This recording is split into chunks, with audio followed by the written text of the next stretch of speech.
मनमाडपासून जवळ मालेगाव रोडवर रात्री पेट्रोल घेऊन जाणारा टँकर उलटला। यातून इंधन गळती सुरू झाली होती, त्यामुळे पुणे इंदूर मार्गावरील वाहतूक 3 तास ठप्प झाली होती।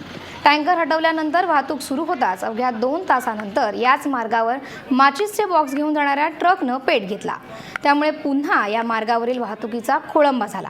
टँकरच्या घटनेत ड्रायव्हर आणि क्लीनर जखमी झाले, तर ट्रकच्या घटनेत ड्रायव्हर आणि क्लीनर वाचले असले तरी ट्रक मात्र जळून खाक झाल्यानं लाखो रुपयांचं नुकसान झालंय।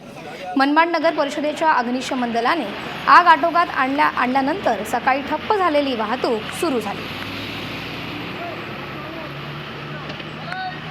या संदर्भात अधिक माहिती घेऊया आपले रिपोर्टर जुनेद शेखकडनं। जुनेद, या संदर्भात काय अपडेट आहेत सध्या? सध्या मनमाड मालेगाव रस्त्यावर अपघाताची एक मालिका सुरू झालेली आहे। 15 दिवसापूर्वी अचानक एक बसने पेट घेतला होता, त्यावेळेला 2 लोकांचा मृत्यू झाला होता।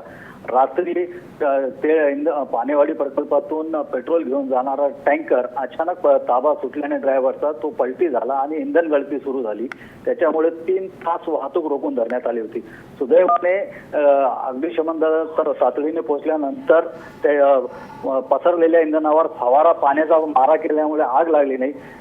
त्याच्यानंतर आता पहाटे अचानक एक माचीस घेऊन जाणारा ट्रक पेटला व पाहता पाहता त्याने रौद्र धारण दिले। पुन्हा वाहतूक ठप्प झाली। अग्निशमन दल पुन्हा तिथे पोहोचलं, त्यांनी आग आटोक्यात आणल्यामुळे आता वाहतूक सुरळीत झालेली आहे। गेल्या महिन्याभरापासून या रस्त्यावर रोज अपघात होत आहे आणि वाहतूक ठप्प होऊन लोकांना त्रास सहन करावा लागत आहे।